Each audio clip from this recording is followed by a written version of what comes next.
അതാണ് എന്റെ അച്ഛൻ. എനിക്കങ്ങോട്ടൊന്നും പറയേണ്ടി വന്നില്ല.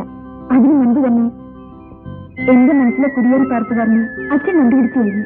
പിടിച്ച് പുറത്താക്കുന്നാണോ? ഇനി ഞാൻ വിചാരിച്ചാൽ പോലും അത് നടപ്പില്ല. ഇനി ഇങ്ങനെ ഒളിച്ചു കളിക്കാൻ എനിക്ക് വയ്യ. വിമൽ ഇനി അമ്മയോട് പറയാതിരിക്കുന്നത് എന്താ? എന്റെ വിവാഹ കാര്യത്തെ കുറിച്ച് അമ്മ ആലോചിക്കുന്നുണ്ടെന്നാ തോന്നുന്നത്. എന്നോട് ഇങ്ങോട്ട് ചോദിക്കുമ്പോഴല്ലേ?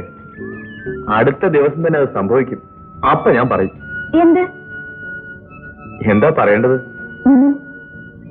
വിവാഹത്തിന് എനിക്ക് ധൃതിയില്ല. പിന്നെ വിമലിന്റെ ജീവിതം എനിക്ക് സ്ഥാപിച്ചു കിട്ടാനാണ്.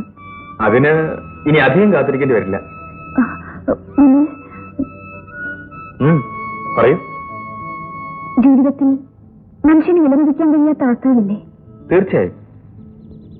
നമ്മുടെ സ്നേഹത്തെക്കുറിച്ച് ഞാൻ ഇങ്ങനെ പറയും.